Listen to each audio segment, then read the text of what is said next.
We Hello are. and welcome. Yes, we're on. Hello. Hey everyone, how Firstly, you doing? yes, I'm back with Affy, and I'm sorry that I only just realised that I actually put this scheduled for tomorrow, yesterday, and so sorry. We're on tonight, so hopefully someone shows up We've to got watch someone. us. We've got got, Richard and Alaska Raven. Thank got a you, couple of them guys. there. So say hello to us if you're there. Yes, Yes. same. So we're back with Affy. How are you, Affy? I'm good, Campbell. Thank you so much for inviting me on again. I'm excited to talk to your community again about this topic of the Sphinx. You know, it's a real thing for me that I need someone to start taking that region seriously in terms of there's a whole lost civilization. So yeah, I'm really glad that we're having this conversation again. Yeah. And hello, Chastity, is it? And Paul. Yeah, I mean, Pakistan's not really been on the radar much in the whole, old world, Tartarian, alternative research, history sort of stuff. But there's a lot there. And there's There's sort of so everything much there. right? It's crazy. And I just have a strong feeling that maybe there's a reason why Pakistan has been so vilified. Maybe there's a reason why it was taken, a big chunk of India was taken and then carved out, as another country. So, if we look into the forefathers of who created those countries, we get quite a good understanding of that. So, yeah, I think there's definitely a lot of stuff that is not being told to us for very good reason. Yeah. And there was many ancient, societies there, and it's right in that place, right? Yeah. I call it the scar, right? With that scar through the Middle East, it's just all been desertified, and it's just full of old civilizations. Yeah, because that sort of desertification. Someone help me today. The desertification of that whole region. If you actually look at the map, it's not just the southern, sort of just above the Gulf of Arabia. It's not just that southern region of Pakistan, Afghanistan, Persia, Iran. It's also the Africa, so the North Africa, and then you've got the Middle East. So that whole huge chunk, just like desert, isn't it? It's sort of like desert. And it goes up into Russia, across the Sahara, the Middle East, and up into Russia. It's massive. Exactly. Hey, redneck rumbler, Max. And Max, yes. So Campbell said that it was going to be yesterday, guys, but it's actually today. We were tricking you. Sorry. Just keeping you on your toes, guys. Seeing if those notifications go out from YouTube. Definitely. So so that's kind of really interesting. And obviously, my background because I'm from that region. And then I just happen to be a truther as well, lo and behold, we've kind of collided, our worlds have collided. Because in terms of the cities where we're going to be going, they are full of the Tartarian buildings in the cities. So like your Karachis and your Lahores and your not Islamabad, because that was a new one, but some of the older cities in Pakistan, they're all Tartarian buildings there. And it's like they put it down to being at the British Raj. So there's that whole side of it. But then you go even more further ancient into sort of history. When we look at sort of antediluvian sort of history, that's where you find there's still a lot of stuff there, from that period also, which is completely untouched. There's just been no archaeological surveys done in this region, especially the one that we'll be sort of doing our expedition in. That none of that region has been archaeologically investigated, and we're going to be the first. Well, the thing is, it's like I've done the research, and there are pockets of people going there. There's obviously a lot of theories out there. Then you've got the locals who have their own legends and myths that kind of hang on, this sounds familiar, or this sort of aligns with our sort of train of thought in terms of there was some kind of a super civilization that existed, not just only antediluvian times, but then there's also evidence of a modern version of that. Not saying they were the same. I'm not making any claims. I'm just sort of telling what I'm observing, right? And the fact that they are not doing archaeological surveys there and not allowing archaeology because they've just ruled it off as a geological site, which it has merit for being there are geological formations there clearly, because you can see them on the freaking Sphinx, right? So it's full of mud. So that's geological. So yeah, of course there's that element, but there's something much more. There's something much more. And when we look at the images and stuff, that you can actually pick that up, right? You can pick that up, because it's not just this Sphinx, it's the whole terrain. The whole terrain, when you look at it, you know, from that bird's eye view, what you're looking at is, in essence, a Grand Canyon, just a massive, the same sort of terrain as the Grand Canyon. Whatever happened in the Grand Canyon is, you could say, is very much similar to what must have happened in this region. Interesting. Did you see that video where people had walked from Pakistan and India to America, and they said they walked there? Maybe the Aborigines say that through the Grand Canyon. Maybe I would not. Down. Definitely, I really do think that there's so much, right, that we just don't know. But in terms of our eyes, we can see stuff, right? So it's like, we're not stupid, which is what, you know, they try to make us feel like, because they give us these stupid stories that make no sense. Silly stories. And hello, Hippie Shake, as usual. Thanks for being here. Not of this world. And who else was it? Land Rover, Jesus Flame. Anyway, hello everyone in chat. All right, so you've put together, because you're so organised, you've put together a little slideshow. Do you want me to get it up, and we'll yeah, we will. I was just looking at what is it, Jesus or Jesus? Jesus. Sorry, Mr. Flame, Mr. or Mrs. Flame. Yeah, 5 ages. What you're saying is very, very interesting. You're absolutely right that there's 5 ages of men, and that's very sort of similar to like what you find in the Vedas. It's very, very similar to what you find as the biblical epochs. And then you also have, you know, in the Quran, you have that as well. Like you have the eons, as they call it, like the Gnostics as well, right? So absolutely. And we see that in the landscape, right? We see the titans and the giant trees. Then we see the megalithic blocks. Then we see the smaller blocks and pyramids, and we see the red brick. So, you know, we can see all these ages around us, right?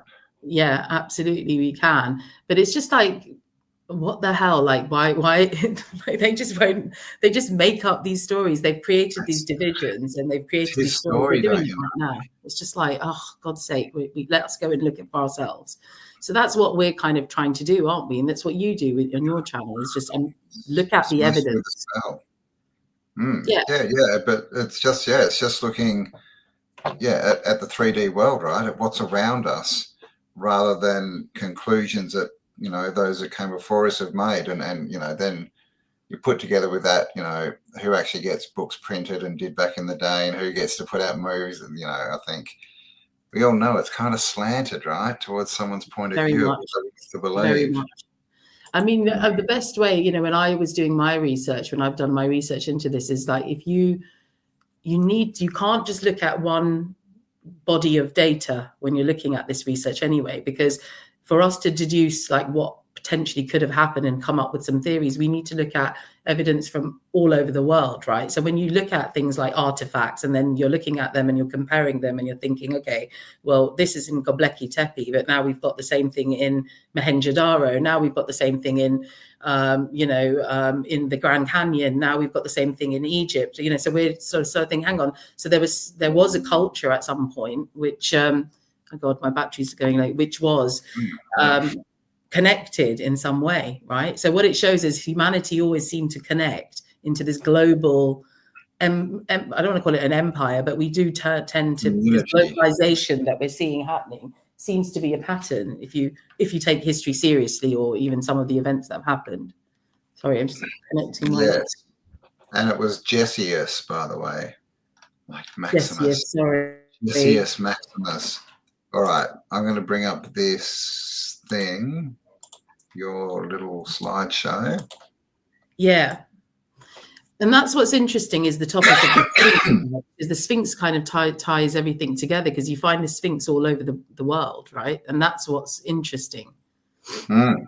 So yes, there's Sphinxes, I know, right? They're not just Egypt, and they love us to think that it's just Egypt. And this is what I was thinking before, is like, you know, there's history everywhere, right? But they get us all to focus on like Egypt, and now maybe South America, and like, you know, just these little spots where there's stuff everywhere, like this very Sphinx-like looking picture. I can't zoom in on for. Oh, can I zoom in? Maybe I can. I get geological formations, right? And I get how, like, sand just goes on top of each other and it, makes all these weird shapes. And then suddenly it's like there's that phenomena. I don't know what it's called. There is a word for it, where when you see shapes in clouds, but obviously they're just clouds. We know that, but we can see a shape. Pareidolia. That's it. So it starts with P. That's the one. So I get that there's an element of that. And absolutely, as a true researcher, you do need to, you need to question your own theories as well. And you kind of have to play devil's advocate, which I have tried to do when it comes to this region. I've been there myself. But what I find hard for them to explain is that how did the geological formation get created exactly the same shape as you find all over the world? And they're also ruins, and some of them, like the one in Romania, there's one in, I don't know if you people do generally know this, but there's a ancient site in Romania as well, which in the ancient times wasn't called Romania, it's called Dacia, but that is really, really like weathered away, so it's very hard to tell. But even then, there are experts that have gone in there and they have found that it was potentially a temple complex, and that was a Sphinx. It's just a lot more damage. Oh, there's a Sphinx there as well. Wow. But I mean, it's not just the Sphinx. And I mean, that, you could maybe talk about weathering in this bottom bit. You can see strata and stuff, but this, it would be very strange weathering, right, to get this shape. I don't know. That's what I think. But because if you look at it, so if you zoom into that picture, I can't zoom in for some reason. Right. Why can't I zoom showing my version of it? Have you? Oh, that's a little bit of a zoom. Yeah, because if you look at the perfect, ridges or platform, let's call it, on which the Sphinx is sitting on, if you look at that perfect sort of straight line, it goes all the way across. You can see that it's some type of a platform, right? And yeah, there's absolutely every possibility that because this region sits on tectonic plates, that the land mass could have been shoved up, and these could be just the underground coming up, and then the Sphinx has been raised. That could also have happened. I'm not saying that that's not possible, but why is it that formation is perfect like that, and then suddenly you've got this funny shape which just happens to look like a Sphinx? Wouldn't it just continue to be that way then? Yeah, well, exactly. And there's another little platform here, right? It almost looks like it's made of bricks. Well, this is it. I see bricks. I see proper steps. You see steps at the bottom. So there's another picture we'll show a bit later, but you see the steps clearly. I wish I could zoom in. I know that we come from the world of, we don't take historical record as potentially the truth, but it's in the false lies of that narrative you do actually find little pockets of truth. Do you see what I mean? Because you'll have things like other ancient cultures, like maybe the Chinese, or not in the West, what we've sort of mostly West, Middle East is where we get all our knowledge from, but there are other cultures, like you mentioned, the indigenous cultures, that have these same sort of stories about this stuff. So it's like, I definitely feel that there's more that meets the eye, but at the same time, they do talk about these some form of destructions that happen, or something that happens, so we know that. I mean, it's in the Bible, in the Old Testament. It says they went all through this area with the ark and raised everything to the ground, basically. So yeah, absolutely. So if you I mean, I don't know what you guys think, but this is my theory, but I'd love to hear what everyone says. And I know there's loads of really good, what's going on, researchers out there. Leave us your comments. Oh my God. There we go. Okay. There you go. Right. So what we find is, going back to the Sphinx and the whole global aspect of it, is that we do find the Sphinx in all of these different global cultures. So we've got the Egyptians, you've got the Greek, you've got the Vedic mythology, you've got the Buddhist mythology, is it Myanmar? How do you pronounce that? Myanmar. The Myanmar Sphinx, which was known as the Manusia, and is a mythical creature with a human head and the hindquarters of a lion.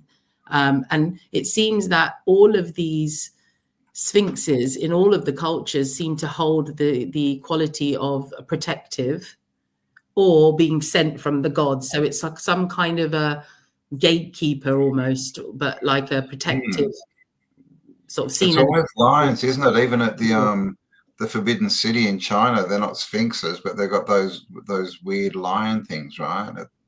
Yeah, and then yeah, absolutely. So there's variations of this sort of Sphinx character. Okay, they're not all exactly the same, but it's like it seems that they just seem to be that sort of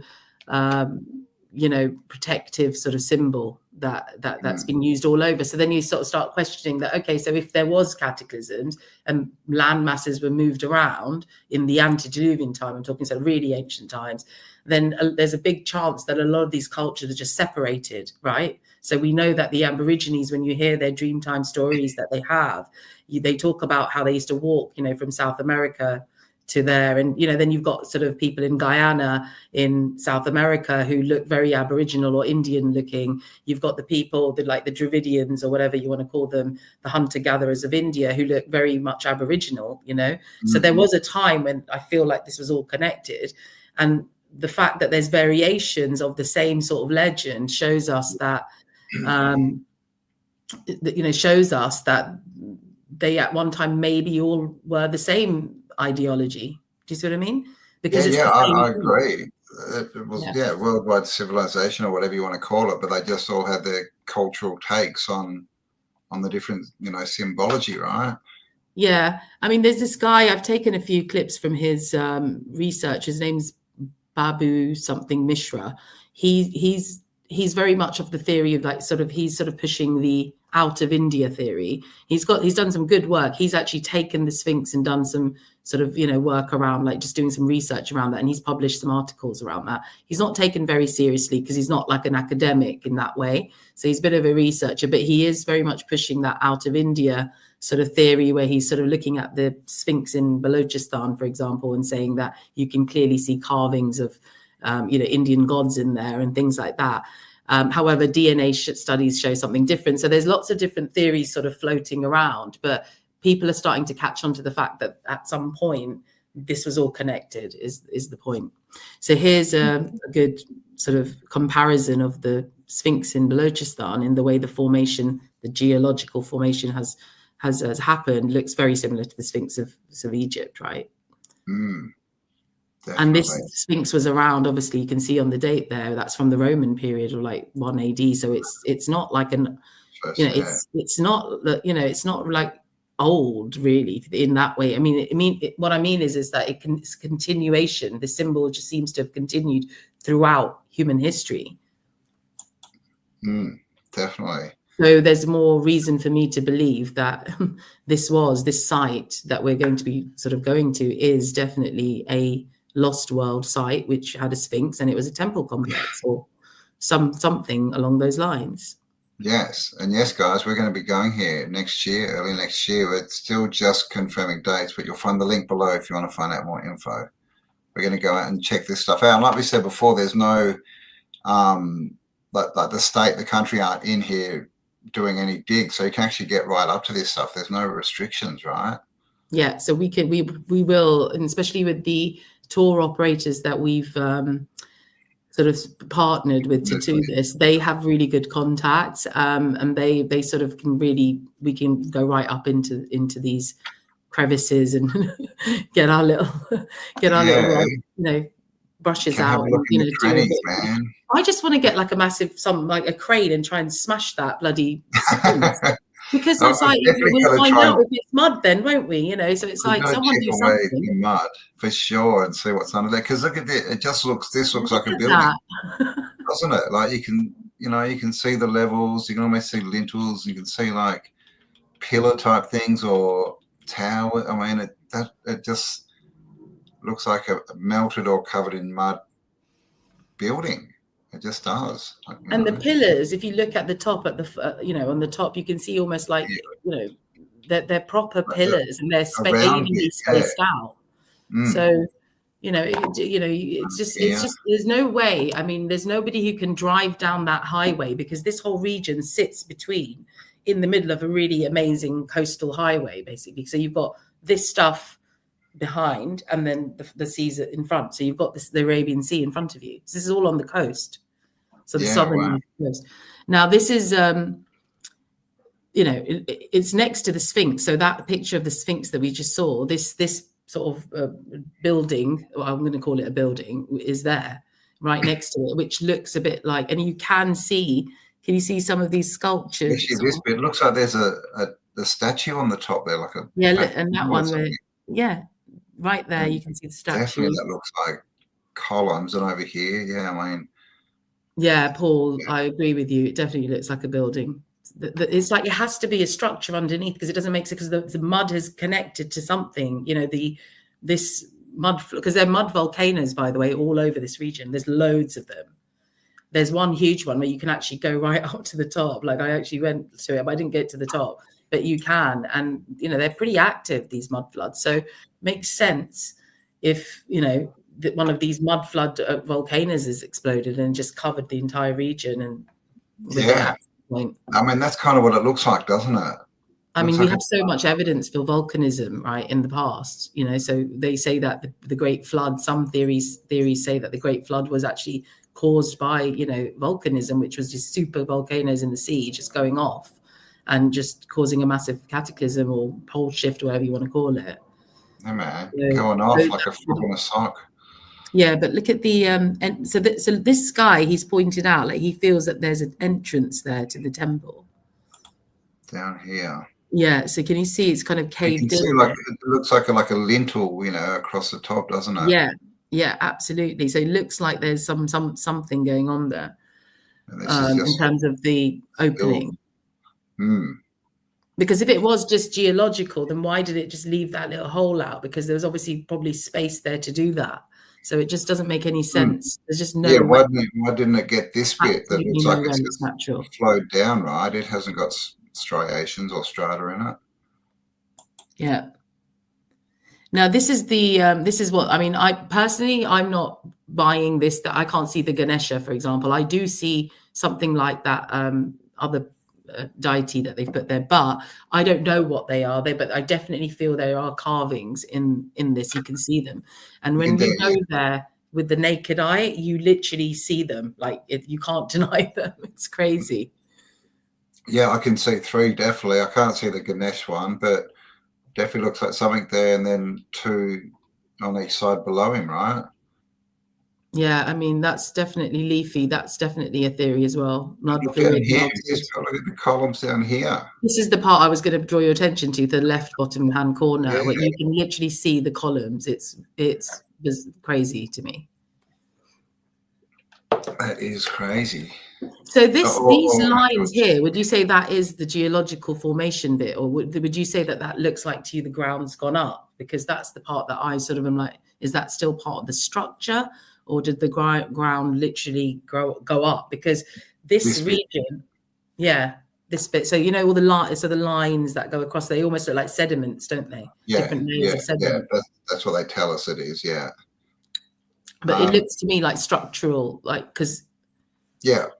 It just looks like a building that's been, I don't know, hit with something or covered with something, and this just looks like runoff down here, because it's completely different, right? This bit down here, absolutely completely different to the rest. So why did the wind not hit this bit and exactly. blow it away and cause striations? So it just looks. I mean, they could be brick courses, right? For all we know, could be. Yeah, there's also evidence when you go there, you see that there's like literally like just a massive, like miles of like these jagged sort of almost like the mountains or if they were buildings, whatever they were, have just been tipped over like that. Yeah, right. And they're just sort of jagged things just going like that. And it's absolutely mind blowing when you're standing there, because it's like, wow, something major happened. Like either the ground just went like that, or there was a huge earthquake. I don't know what it was, but when you see it with the naked eye, it starts telling a story of something that had occurred here, because some of them even look like buildings on top of land that's just sort of land just been raised like that, and then you've got the building mounds up like this. So you've got the ruiny bits, like these ones, like the ones in this picture, like above that, but then underneath it's almost like the ground's just come up. So it's kind of crazy, and you can see it with the naked eye. It's just mind-blowing. Yeah. Well, I mean, I think, well, we know that at least the water levels change, but it looks like the earth level change, the ground level changes too, right? Goes up and down, and we got sunken cities everywhere, and we got weird stuff way up on mountains. Yeah. Lake Titicaca is like a big anomaly. It's got like an ocean port built into it, right? And it's way up in the bloody mountains. Yeah. So it's crazy. Yeah.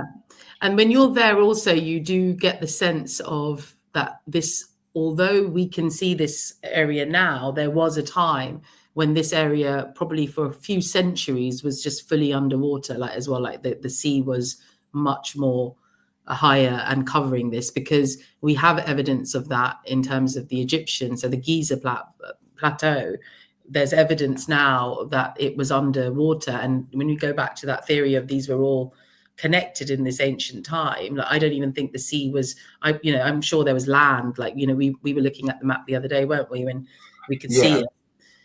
Yeah, well, they even sort of tell us, don't they, with Gondwana land and things like this, they, of course, it happened billions of years ago to them, but they kind of tell us things in code. Exactly. I think, I mean, clearly we were connected, or at least we're in communication. We could travel everywhere, right? Well, yeah, and it is interesting because even, in terms of the timeline as well, like, if you look at the academic sort of studies around this, they do date like some destructions that happen, but they separate the stories. But if you look at the dates, they've all sort of seemed to be around the same time. So then you're thinking, okay, well, one great thing happened which killed off all of these sort of delta civilizations, as it were. So you've got your Egypt, you've got your Mesopotamia, you've got the Indus Valley guys, so they're all that was all destroyed, and so there is academia that is actually saying that as well. So it's not that they're, in their world there isn't evidence of it, because it is. They've got like books on it and stuff. So yeah, but yeah, so I thought I'd give everyone some facts on it, so just to give you an idea of it. So it is 1,650 square meters of like this kind of terrain. Basically the whole thing is pretty much square meters or square kilometers. Sorry, kilometers. Probably kilometers, I would think. Yes. That's as big as my apartment. No. But yeah, you know what I mean. It's big, basically. Square miles is probably what it is, isn't it? Oh, probably is square miles. You're right. I got it wrong. So yeah, so it's square miles. So it just gives you an idea of how vast the whole area is, and it's all like this. There's no real habitation there. You get little pockets of these little villagey ones. I've been camping there in the middle of the Hingol National Park, and I saw 5 people, and 3 of them were women, and they were carrying those things, and they had their little goats going around behind them, and they were just crossing the river, and with these 2 little kids, and that's all I saw the whole time I was there. There's hardly any people there, so it's not populated at all now. But what's really interesting is that this particular region sits on these 3 of the tectonic plates. So it is a very interesting geological site, basically. In fact, tectonic plates are real, but yes. I know, but in terms of it's to do with the environment, right? The landscapes of. But on an energetic sort of, forget the actual physical tectonic plates, let's forget that theory. But if we look at ley lines, for example, like energetic lines, because I believe the earth is a living, it's a being, it's a conscious thing, and there are these energy grids that we have around the earth, and meridians, just like the human body.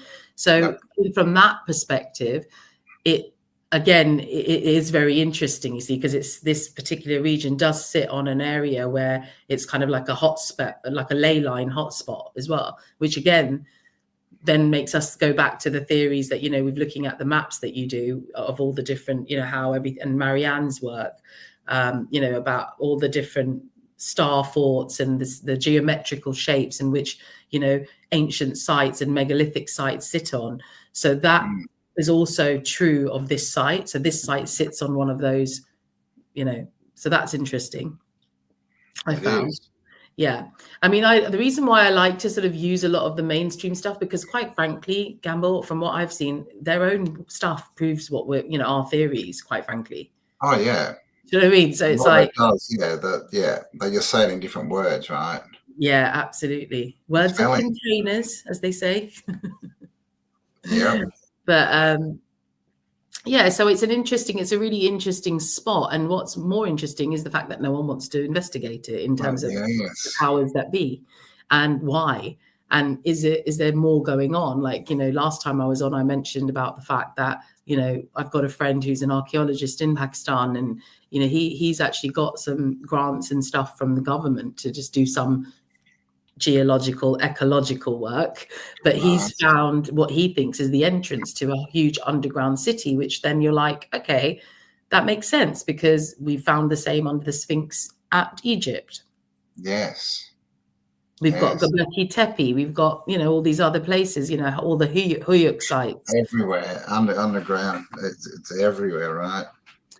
They obviously try to poo-poo the work of the Kinnaid, with all the Grand Canyon stuff as well, but that was pretty much, there's underground cities there. Yeah, Egyptian stuff. Yeah, and it's close to the Himalayas, so maybe we'll find Agartha. Well, this is what I'm hoping, when you and I go, we like literally find something like no one's ever found before, because it's so possible to do, because no one's doing it. No one's been there. Like, we can so make who's coming with us, guys? We need pioneers, trailblazers, so we can start actually making the world. Yeah, man, go grab your Indiana Jones hat today and get a whip as well. Let's leave fear aside, because we know that fear isn't real. Yeah. I like that geologists claim it's tectonically thrusted sheet of Cretaceous Paleocene melanges. Yeah, so they are, actually, I forgot what they are. That's what's so freaking hilarious. What they are is like I don't buy it, basically, is the point. As I was trying to make, that's what they're claiming. It's so over the top, and it's so da-da-da-da. But they're basically, I have heard of these Cretaceous Paleocene melanges. I have heard of them. They're apparently they're in other places too. They're basically a type of formation that gets created, I think. And end up looking like sphinxes, apparently. Yeah, exactly. But I just thought this is what they show you as where these plates sit, right? This is what I thought I'll show you what the mainstream, and this is where they say the strike slip happens, where you see there's two arrows that are like on the fault line that are going on opposite directions. So they're saying that's when you get those jagged, because I was trying to research that why is it suddenly just like that? Like, what's happened is freaking buildings are melted on top of this bit.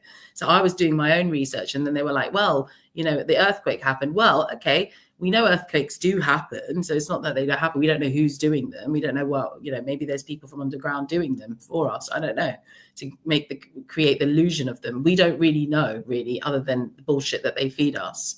So when doing that, this is what they show you. But what I found interesting is that all of these points that they're sort of showing here, which are they call it the subduction zones, that's just showing like where land used to be, as far as I'm concerned. There's probably land all around there, so you can see that how the land was more and more, it was larger than what it is today. Well, the Bay of Bengal is just on the other side of India, right? And that's where or is this isn't the Bay of Bengal here, is it? It's on the other side. No, this is it. This is the Bay of Bengal. So we know this is when they had the tsunami, was it 2011? No, hang on, Bay of Bengal's on the. Hang on, you're right. It's on the other side. On the other side of it, yeah. This is the Sindh. So this is the Bay of, oh God, what's it called? Starts with T. Tata. T-A. There is.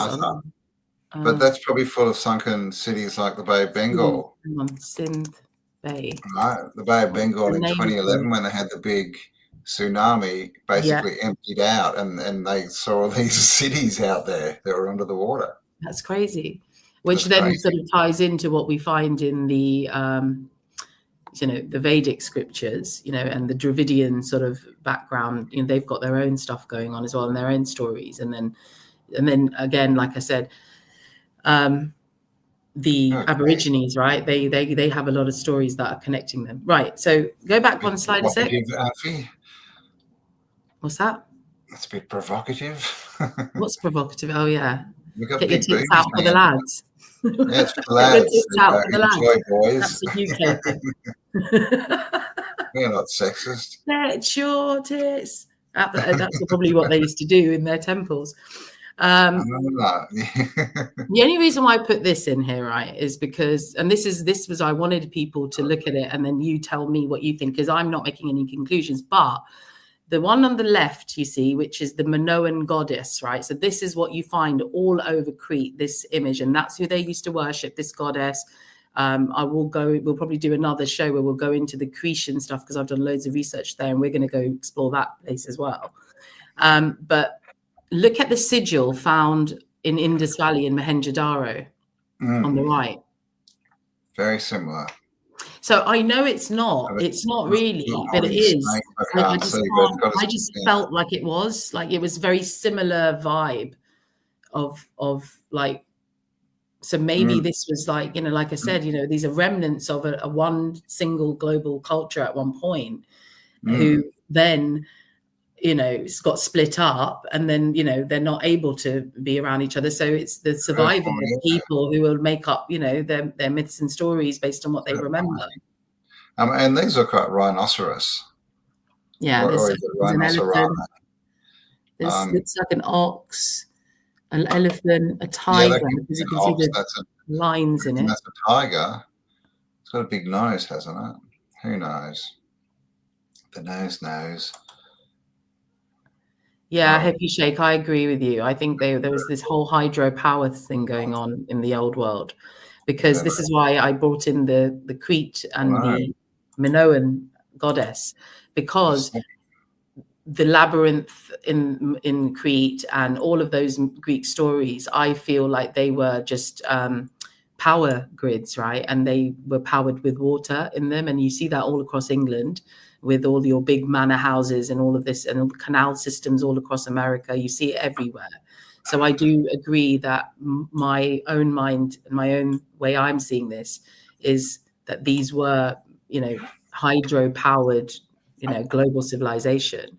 Because even in the Vedic scriptures, what we find, so even in India and Pakistan, in this region of Indus Valley, you find in the scriptures of the Vedic scripture, that there was this huge mighty river in the Rig Veda. They talk about the Saraswati, and this is this mythical river that used to exist. But if you look, there's loads of evidence using Google Earth. You can see the trenches of potentially that river. But at the same time, in those stories, they actually do tell us that the gods built this whole system. Now, when you go right up to the Himalayas, into the source, and I know because I've been around there, I'm not saying that I've been to that specific spot where it all started, but just generally looking at it. And because I know that we were giants at some point as well, so it makes it quite possible then for people to, if they were highly advanced and they were giant, then it's not beyond reach that they could create man-made canal type or irrigation systems and all these different systems. And if it was a hydropower world, then the Vedas support that, in the sense that there's evidence of them saying that these gods, who I don't think they were gods, I think they were highly technical humans personally, if that was true. They've built this whole system. So now you've got the 5 rivers going down, one of which is obviously that whole Indus Valley bit. But you've got 5 rivers that go right from the Himalayas all the way down to the Arabian Sea. And it's almost like there's a big potential they were man-made, is my point. Because know that Niagara Falls, there's this whole underground part that, has been discovered now under Niagara Falls, which is a very similar sort of style, mechanism, let's call it, as you find up in the north in the Himalayan mountains. So that's just me theorizing, basically. Are you having a problem? Sorry, just trying to get some pictures. There we go. No, I'm just looking for some pictures to bring up while we're talking. we finished your little sideshow. I thought it was longer, but we seem to be through it. Which one? That my tangent that I went on. Did I just go on a tangent? Sorry. No, that's right. You just went off talking about water because of because of Hippie. This is also in the park, and this looks Hippie Shake. She's a rant enabler. Yeah, like this, right? This has got a name, hasn't it? I haven't written it down, but it's Princess of Hope. It's called the Princess of Hope. And this is the name the locals have had for it for ages. And so the story is that all of this land here was formed by the same geology and winds and that just left this standing here. Exactly. Yeah. And so this is all part of where that Sphinx was, right, guys? So you can yeah, exactly. Can you see that little protruding bit that you just went up to? Yeah, and you can see that there's something there as well. Like, you know, we don't know. These could be even steps. I don't know. We'll have to go there. But some of these. Come with us, people. There's who's coming, guys? We want like a group of us. I can't be just hanging out with Campbell on my own. Oh, come on. I'm pretty awesome. But yeah, the more would be better. But like, look at this. It's the same thing, right? So we have this landscape, well, apart from a pyramid here. Blah, blah, exactly. Blah. I was going to mention the pyramid in a bit, but yeah. Just leaves this. And this, you can see, it looks like there's columns again. Columns. It's like a temple, like the temple of Oracle of Apollo or whatever on Delphi. You know, Delphi, it's like a. Look at this one.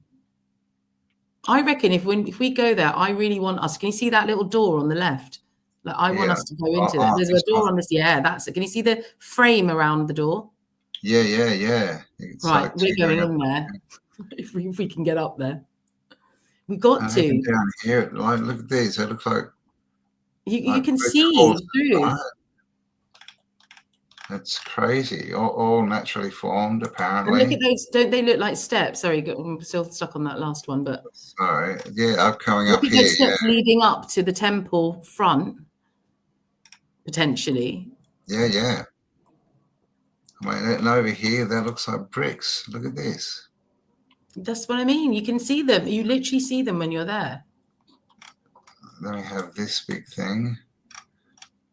Who knows? It's breathtaking. Is honestly, it really is.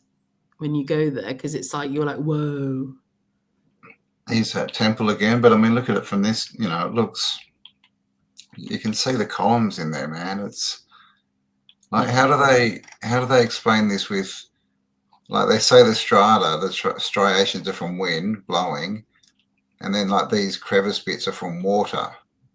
And if you notice on top of the left column where the light's hitting it, you can almost see that darker bit in the middle, which almost looks like a motif of some sort. It does a bit. But I mean, yeah. Maybe I'm just getting a bit carried away.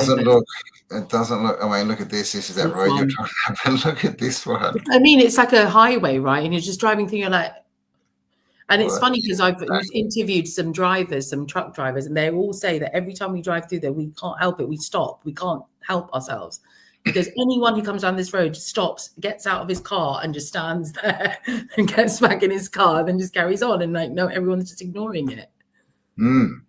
Crazy, I mean, it's crazy, and it's the same thing. It looks like a building, and this is all just the runoff.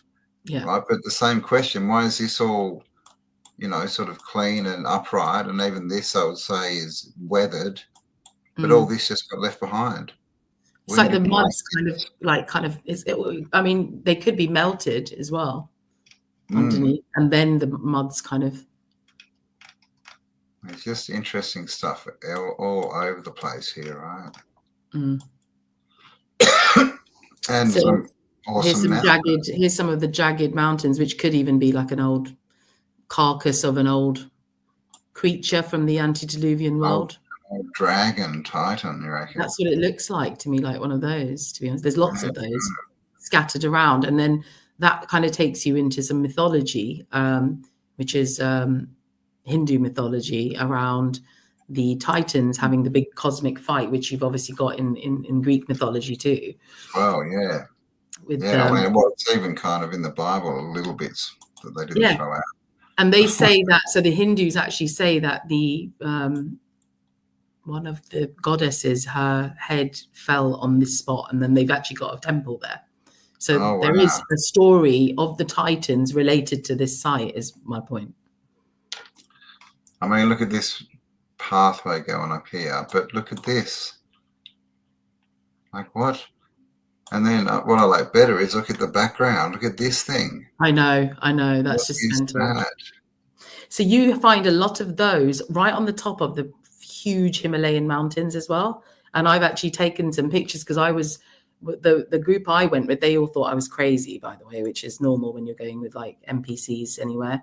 But they actually flipped in the end, and I proved to them because they just wouldn't believe me. I said, look, there is a structure on top of that mountain. There's a structure there. And they were like, no, it's not, it's snow, this, that, the other, glacier, blah, blah, blah. But it was too perfect. So then I actually took a zoom camera and took a picture of it, and they were just like, oh my God, that is a structure. So you find that that shape, that's very precise, square, or, you know, slightly with a little roof, that shape of structures in the Himalayan mountains, and they're like 8,000 miles or whatever they are, meters above seawater. They're like the highest mountains in the world. And there's structures on top of those. So you're like, whoa. Yeah, it's crazy, man. This place is crazy. I see that slide. All right, 191 of you watching. Thanks everyone for being here. So this is Pakistan, what's called Hingol National Park, with the Sphinx of Balochistan. Is that how I say it? Balochistan. Balochistan. It's all bollocks. It's all bollocks. Balochistan. Yeah, it's all bollocks. It's actually a melted city, right? So yeah, we're going to be going there early next year. Link below. Check it out. Let us know if you're interested, and we'll be setting the dates in the next week or so. But yes, what do you think? Yeah, and I know that loads of people have lots of anxieties because it is obviously, you know, in the world, in Pakistan, but it's honestly not. It's not. It's just all mainstream bullshit, you know, media stuff. It's not actually dangerous at all.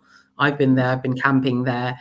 People are having a great old time in that country, and everyone's fine. So there's no real danger. And plus, we've actually toured with these people who actually provide like full security anyway, just because they know people, you know, they've been doing tours with Westerners for 20 odd years. So that, you know, there's a lot of, you know, good backing in terms of what we're doing.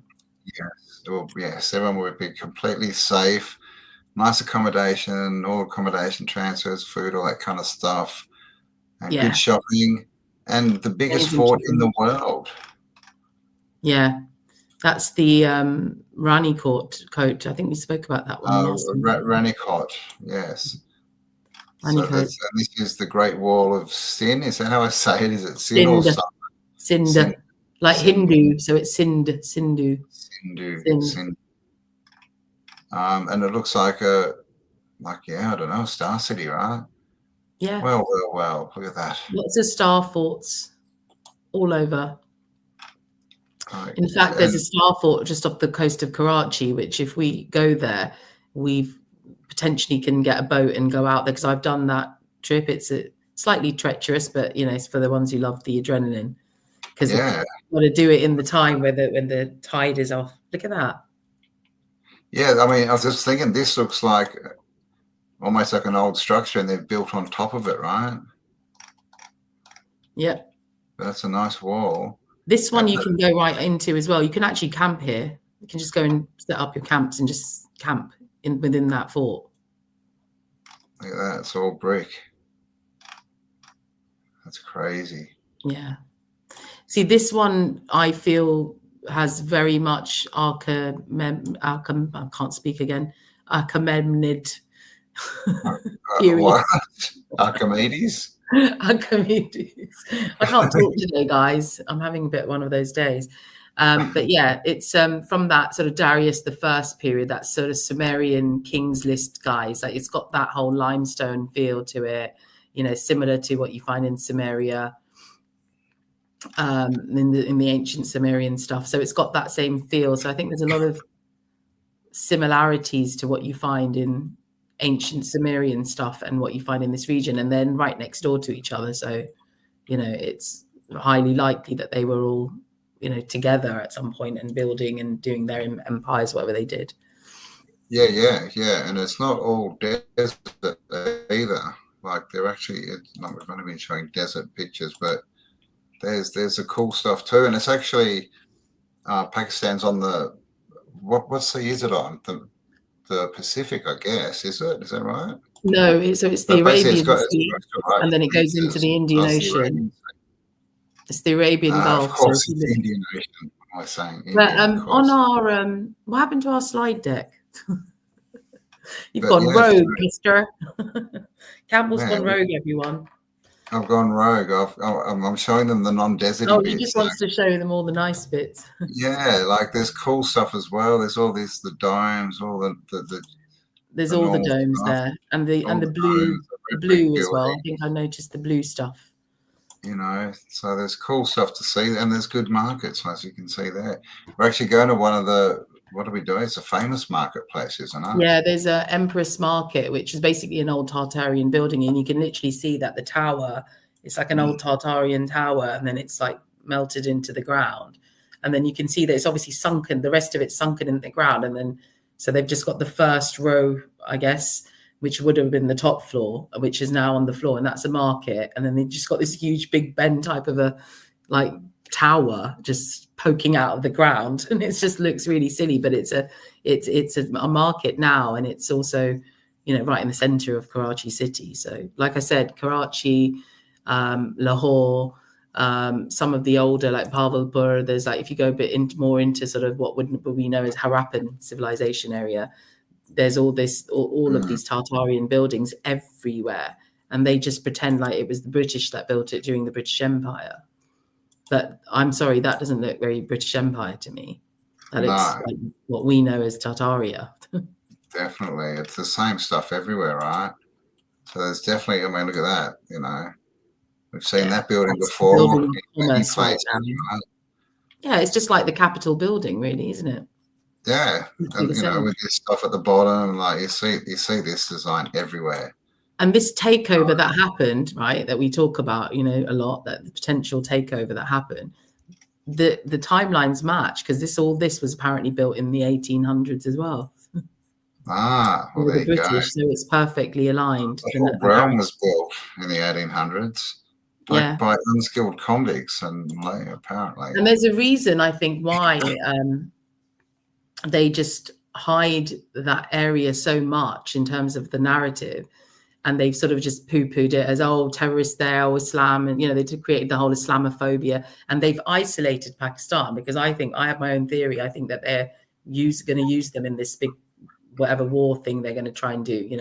They're going to be used for that, but that's a whole modern politics that we're going into.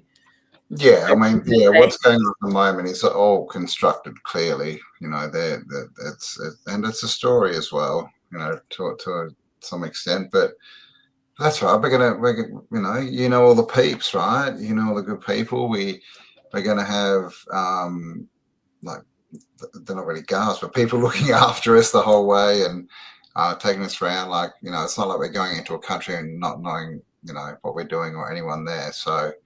Oh yeah, we have amazing contacts there. So yeah. And these are people who've been doing this stuff for they're like, some of them are like proper archaeologists. They're like very off the beaten track kind of people that we're connected with there. And, they've been doing all these, their own sort of adventure travel stuff and going into the mountains. And so they're very well versed with how to be and how we should be and everything. But it's all very modern now, so it's like mostly 3-4 star accommodation. I think there's like in the itinerary we've got glamping in there, so we will be doing glamping in the middle of this terrain. So this Hingol National Park, we'll be doing like a two nights where we'll be just living in there and just going all around. And you get cooks and it's all very luxury. I didn't realize it was that luxury because I'm not used to it to be that. Glamping looks awesome. We're talking like proper king-size beds inside these. They're not really tents, but looks like you're camping. And we're going to go to the beach as well, right? Because it's warm there. We'll go and hang Yeah. out, have some fun, do some You've got shopping. on the beach. What's really interesting is that you've got you'll be able to see the really amazing view of this whole ruined city, basically. And then on the beaches, you've got like those clear waters, and you've got that because it's untouched. No one really goes there, so it's just all yellow sands and clear seas. So you can swim there. You've got dolphins there. It's like it's really, really, really nice place to go and visit because it's just like sort of like being at the tip of Oman, right? So that kind of landscape, that kind of water, what you get in around, Dubai and all those sort of UAE and all those sort of areas. So it's the same sort of terrain, as it were, in that southern Pakistan region. But Yes. So it's going to be fun. That's right. Everywhere I've gone in the last 18 months, every time, oh, don't go there. You shouldn't travel. You shouldn't do this. I've had the best time. When we decided this, we made a pact, didn't we? We were like, we're not going to allow fear to drive any of our decisions. We're just not. And Campbell's living proof of that, right? That's the system, man. Don't let that stuff rule you. Yeah, and Campbell's living proof of it. You're living proof of it. You went and did Bosnia, and did you Bosnia, did America. Did America. Yeah, man. Yeah, so I think you need to continue the legacy now, and we need to get into some of that. We need to put our money where our mouths are. Yeah, just do it. Test ourselves. In the last 2 years, so that's crazy, but that's the best time ever to travel, and it's better if people are scared, then there's less tourists there, right? Croatia was a bit crazy with the tourists; that was a bit much, but yeah, you don't want to go to where it's overrun, but anyway, Jesus. But yeah, so it's going to be pretty cool. And Bosnia and Croatia, Jesus.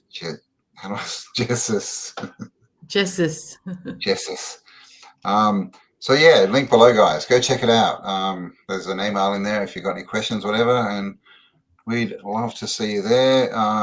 Prices are sorted, but the date it's probably going to be February next year, but we've got to just confirm the dates, but that will be done the next week. At the moment, it's the 17th till the 31st. We have that booked in. We've kind of put that slot aside. So we do have those dates, but we're still in that place where we can move it out a bit if we need to, right? So just depends on your community and who's going to be joining you, us, and then we can all figure it out together. But it's not like we're doing this because we really want to shine a bit of a light on this region because we think that there's some fantastic things in terms of like knowledge wise and history wise that we can find out.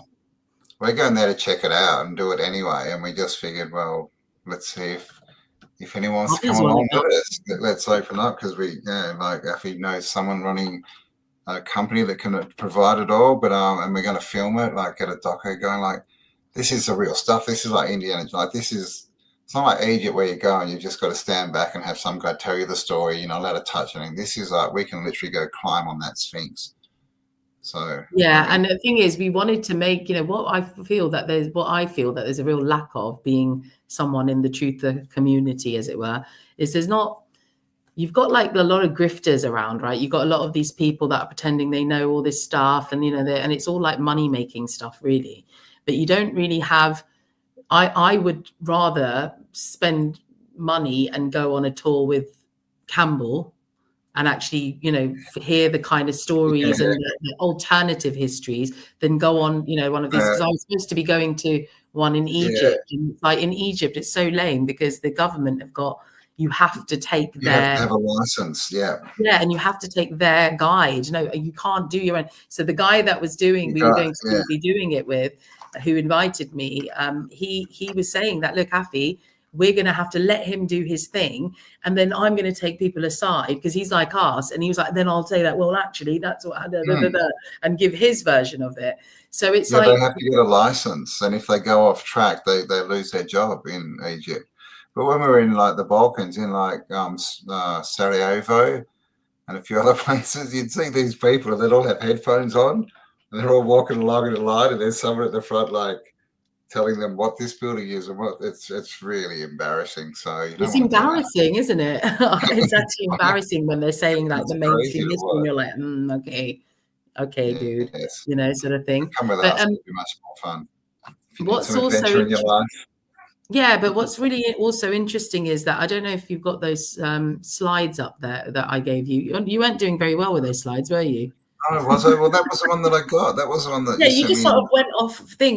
There's this is really good research there. People might want to know about Did I miss Mohenjo-daro and stuff. stuff? I didn't see Mohenjo-daro. Yeah, there's a whole bit. Hang on, let me share it. Hang on. I think, yeah, you'll have to show it. Slides. Oh, hang on. Share Is that screen. it? Let's share screen and just tell Oh, that's everyone not it. about now on live, shall we? Okay, you show it because that's all I got. That's why I thought it finished a bit quick. That's why I started showing other pictures. Okay, hang on. Can you guys see this? Oh, is this it? Hang on. Hang on. No, hang on. No, I've got to add it, but now we can. Yes, there it is. Can you see it? Yes. Right, because I can't see you guys now. I can just see the slides. So tell me if you can see me changing them. Well, I didn't get that one. Jeez, what a bad host I am. All right. I was like, what is this guy doing, man? Okay, so you got up to this bit, so you did have the slides. Yeah, but then it stopped. Did you see this image? I don't think I showed that one, but we can see it, yeah. Yeah, so can you guys see this is what you find? So this is all Hingol National Park still. So these little, shall I go a bit, is this zooming out at all? That's zooming in. Zooming in at all? Yes. Oh. Can you see this stuff? This is literally, the whole terrain is covered with this. And the legends and the local legends basically believe these were people. These are all people. Oh, really? They got turned to stone. And this is what they believe, the locals, that these are all people. Yeah. Yeah, right. It kind of does have that look a bit to it. And when you go right near it, it becomes a lot more clearer. And you're like, okay, this so could be people. Oh, and there's another legend, local legend, because I remember I interviewed a guy when I was out there, and he was saying how the Hindu mythology. So in that story that I told you guys earlier about the big cosmic war, and then one of the goddesses' head falling there, apparently these are her soldiers. So she basically put this protective field around where the spot where she landed, and that automatically just all these soldiers, they're called Nani's soldiers, Nanis, Nani's soldiers, because the temple is called Nani Mandir. Mandir means temple, and it's in Hingol National Park, and it's inside this cave, which is quite interesting. So yeah, so I just thought that's quite a good one to show. You already showed the Princess of Hope. I did show that. We showed all these. I don't know if you saw this picture at all. Hang on, can I not widen this up? There you go. Can you see that? No, this end bit's interesting. Can you see this is a whole different one, which is not like the ones that I showed you before. So this is a different one.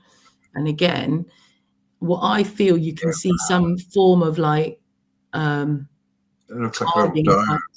And they're like there's layers that of the temples that you get, and then you get the carvings, and then you get a layer, and then you get a carving. Yeah, like the Hindu kind of temples. The Hindu temples, yeah.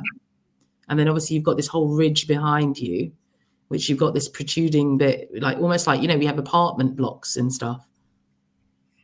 I feel like it looks like a big city, like of just apartments, because these little window crevices, don't they? Yeah. Well, that's Paul Cook reckons that, doesn't he? Yeah. Paul Cook. Who mentioned Paul Cook the other day? Someone mentioned him. Paul Cook. Oh, there's another nice. Yes, you can see a bit closer. Roof. Gosh, they almost look like mega statues. Some of those. Yeah, I literally think they do. I mean, look, in this one, can you see two eyes and a sort of opening for a mouth almost? Oh, yeah, right. Or is that just me doing that thing? No, I can see that. But even here, like I feel like this is like an eye. Can you guys see my cursor moving, by the way? I mean, there's just too many right angles, man, for it to be natural. Because from my eye, it's. And then you're obviously seeing this creeping up, this mud. Yeah, same thing, right? It's like the spill off the building. because here, can you see this pillar here? And then you've got that big chunk above it as well. So that's so obvious as well. And then you've got this internal opening here. Oh, I wonder what's in there. I know. I just so want to like go in. Go in and find a hole. Though, and I get that. I'll be like, no, I can't do it. But yeah. Okay, so we showed that. This was, I think this was that pyramid one, wasn't it? But this was a different angle.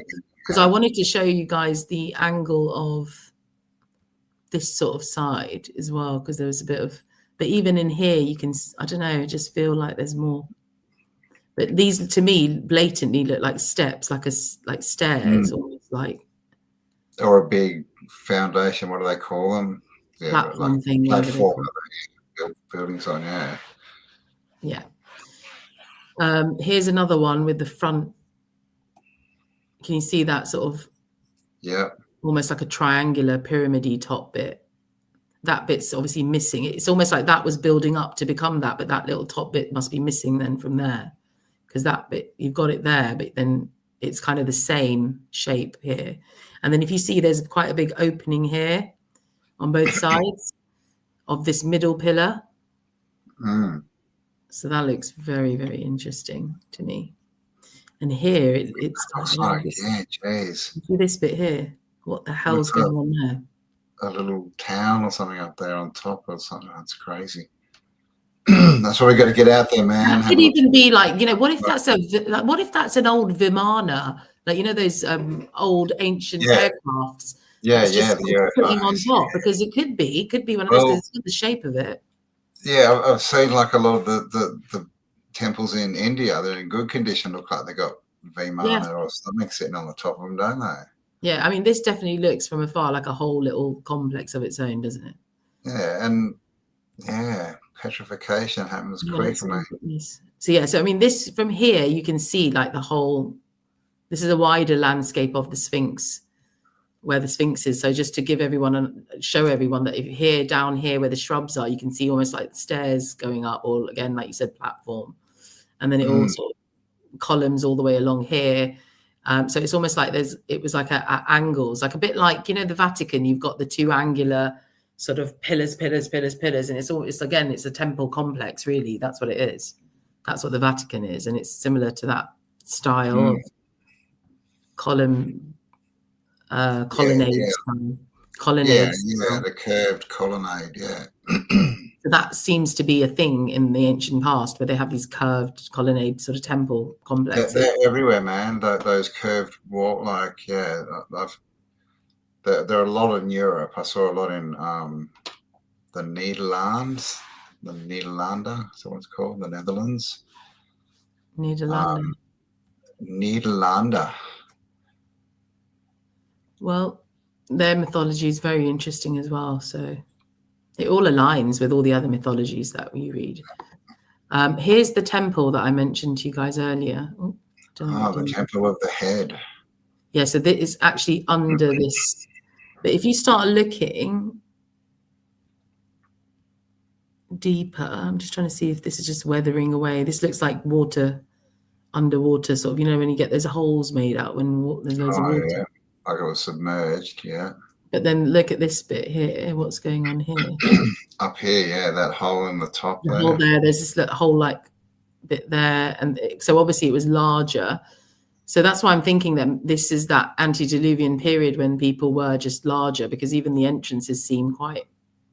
Look at these people here. Look, this is what a normal person size is. And then you got these huge entrances. Like even this looks like it could have. It looks like it's sort of depressed down. This whatever building this was, because you can see the, you know, the little above the layers. You can see.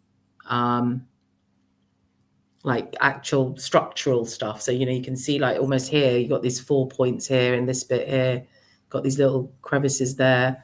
So yeah, I feel like it's either like it's depressed or something like that. But that's the we can go cheer it up. It shouldn't be depressed. Now I found this image quite interesting, because this is again, like if you look at these, they're like collapsed like pieces of architecture, like some form of a building or a column or a statue. Something's fallen down.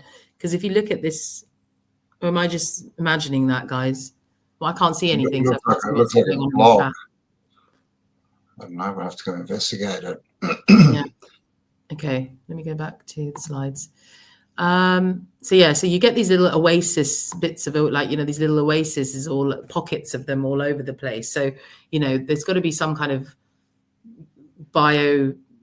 good biodiversity in the soil there, or something that's organic, that's, making plants grow out of it. So that's quite interesting, because everything else is just dry. So that could be like human fertilizers, maybe from the ground, that making these particular bits more thingy. Here's another big long range view. That's very interesting. So that literally looks like almost like a palace building, doesn't it? Huge. Yeah, with a big tower. Yeah. How can that be geological, guys? Come on. Well, it can't, but I mean, they need their experts to explain all this stuff to us, so that we don't Very good at using know who we are, when we are, or what we are, right? Yeah. His story. And then I did actually prepare some slides for Mohenjo-daro, because I thought it was quite interesting, the whole ley line stuff there as well. But Mohenjo-daro, this is like a, obviously it's a famous site. It's the one that's made everything really famous in that region in terms of that discovery. Radioactive. Yeah, they found a guy who is a Russian scientist, basically, who on one of the skeletons they found like radioactive markers that were 50 times higher than Hiroshima and Chernobyl. So yeah, that's what apparently this sort of Russian scientist says. I did find the article. They found people in the streets. They found like people like what, mummified or whatever you want to call it, and in the street, didn't they? So I wanted to get the guy's name, because there's lots of different theories of how it all ended. So obviously one of the theories is the massacre theory, because there were these 44 bodies that were found in Mohenjo-daro, and they were like sort of scattered around, and basically it's quite sort of haphazard the way they're sort of positioned. One of the scientists said that the way that they found it looked like they were sort of completely, these people were like, had no energy, because they were like almost like crawling up, like as if they were crawling up these stairs or something, because they had like obviously this mound citadel sort of part of the city, which was a raised higher one, and the lower one. So there's a lot of theories that it could have just been famine or something like that killed them. But then comes along this this Russian guy, and he's found like this sort of evidence of like, potentially some kind of a nuclear weapon that was detonated there. And then obviously the Hindus were very much sort of jumped on that theory as well, because you find, information about that in the Mahabharata story, which is in the Bhagavad Gita. So you actually have like a whole excerpt which tells you about that. So it's very interesting, the theories of what actually happened at Mohenjo-daro. So yeah, I think it was David Davenport, who is a British Indian researcher who spent 12 years studying ancient Hindu scripts. And so I'm reading, by the way, so it's not me just saying this, I'm just reading this off a article that I found about it. And he sort of studied these ancient Hindu scripts and evidence at the site where the great city once stood. And in his book, Atomic Destruction in 2000 BC, that's the title of his book, he reveals some of his findings. So the objects found at the site appeared to be fused or glassified by heat as temperatures as high as 1500 degrees Celsius. So, he's found there is evidence that they found sort of points towards, potentially an atomic war that happened or something. And then you've got these riddles, you've got these sort of sonnets or whatever in these Hindu texts, which actually talk about this fight with these great the gods had these weapons. Yeah. Star Wars, basically, big like space wars in the sky, wasn't there? Yeah, absolutely. Yes. So there's lots of different sort of theories of what actually had happened at Mohenjo-daro. So, it could be a number of things. But now what's really interesting, furthermore to these theories, is like the DNA studies that are being done. I don't know if you guys buy into DNA studies or DNA, anything like that, but it's interesting to hear because it kind of aligns a lot with a lot of the evidence that we found. Because there's a big, like I said, there's a, initially they tried to do the out of Africa, story of humanity. And then now with the rise of the nationalist agenda within globally, you now have this out of India theory coming out of India, which is obviously being run by, whatever that guy's name, what's his name? Narendra Modi. Oh, And yeah. his background is from the RSS, which are a known terrorist organization, as they basically follow the philosophy of Adolf Hitler. So they're all about the Aryans because they feel that the Hindus were Aryan race and come from an Aryan race. So they share that same philosophy. So because of that, there's a lot of money that's being pumped in right now to give this theory of out of India theory, where hunter-gatherers came from Africa into India, and then that's where they learned, found everything, and then they went and gave it to the world. And all languages derive from Sanskrit. But what's really, really interesting is that DNA studies that have recently been done are literally telling a complete opposite story. It's into India theory rather than out of India or out of Africa. It's more into. So they found that the DNA, 40% of the DNA in the Indians, northern Indians, for example, is from the steppe region, so the Caucasus. And it's like they were almost like shepherd, like sort of herder kind of people, with the sheeps and stuff. So like shepherdy type folk, that's what but they are what Hindus would today call the Aryans. So that's where that DNA came from. And then you've got the Dravidians, who are the South. They were the indigenous, what we would call hunter-gatherer, indigenous from whatever, thousands of thousands. That's what they say, that they have that strand. So South Indians are more what would like the smooth skin, dark, what you hear in the cuneiform texts about, in the things like the Inuna Elish, not Inuna Elish, sorry, some of the Sumerian ones.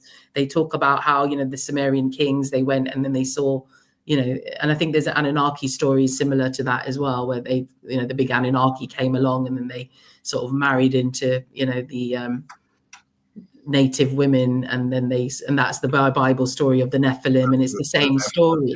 But what's really interesting is that the DNA studies done on modern day Indians and their heritage comes from, they are either Middle Eastern. So you have the first period, which is your African, who we'd call your hunter-gatherer types. And then the other markers that they have is of Middle Eastern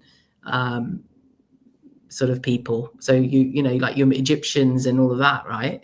They're what were they? They're Middle Eastern, I would say. And then you've got people in the Saudi Peninsula and the whole of the Arab sort of Middle Eastern bit. So apparently that DNA is what they found. And lastly, they found Persian DNA, so Iranian DNA. So that is what is made up today's Indian people. And what they show is that there's the mitochondria DNA that is, so we have two, apparently in the academia, we have two types of DNA, right? So the mitochondrial DNA is where you can actually have an unbroken it's mother's line, is that mitochondrial? Yeah, absolutely. But what was really interesting in this study was that they found that all of the Indians, all of the steppe, the people from the Caucasus, the steppes, none of them, there was no female mitochondria DNA. It was all male. So every single one who immigrated was a male, and they mixed with the Indian indigenous woman, basically. That's what it shows. That was really interesting to me when because I'm obviously from that region. Think also, that's weird.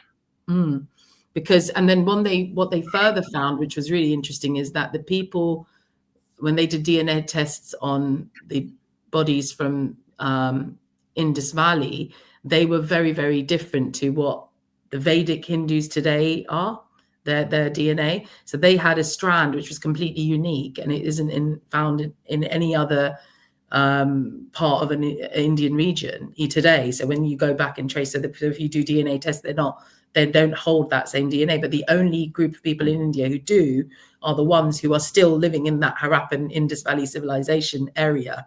So it's the Punjabis, which is my heritage. So I'm like, ooh. So I get really excited because it's because, you know, both my parents come from the Punjab region, and, you know, my dad harps on and on about how we've got this long lineage and how we came from the Persians and then we came from the Arabs. And I'm like, I don't believe anything he says, to be quite honest, but it's quite interesting because this DNA studies that, and I just stumbled upon it because I was doing research for the Indus Valley stuff. And it kind of almost was like, I was like, oh my God, that's interesting. So what you're saying is that and it's the Punjabis that they've persecuted. Do you see what I mean? In both regions. So in Pakistan and India, it's the Punjabis who are running the show, and there's a lot of them, but then they're the ones that all the others are always sort of like, get rid of them sort of thing. So there's always these internal fractions. And Punjabi as a language as well is very, very ancient, but it's been really poo-pooed. And it was just kind of like, you know, oh, it's just uneducated sort of people talk Punjabi. You know, they really put it down, which was quite interesting as well, because what this DNA shows is that those people that they found at these sites in the Indus Valley, like Mohenjo-daro, those skeletons, they held the same traces of the same DNA as what you find today in the Punjab region, but no other part of India or Pakistan have that. So the Sindhis, south of Pakistan, won't have that. The Gujaratis, they don't have that. So it seems that the ancestors of the Indus Valley civilization still exist, but in that area, the same area where they always were. So that's quite interesting. And I'm not saying that I believe anything. I don't put my belief in anything, but I just find some of these things very interesting, given the history and the background that we have in the historical record. Definitely. Which, you know, is not always true. But yeah, so I'll go to the next, quickly to the next slide. So this I thought was really interesting, right? So you've got this Becker-Hagen's grid, which is this ley line grid, which is like energy grid. And they were these were actual peer-reviewed kind of like scientists, and they decided to stick geometric shape on top of the world, and they just happened to, well, this is their theory, that they happened to stumble upon that, oh, look at all the points on this geometric shape, they happen to be megalithic sites or ancient or sacred or religious sites seem to be on these spots. Okay, and this is like this David Hatcher Childress, he actually in his research said that we're talking about a very intelligent design here.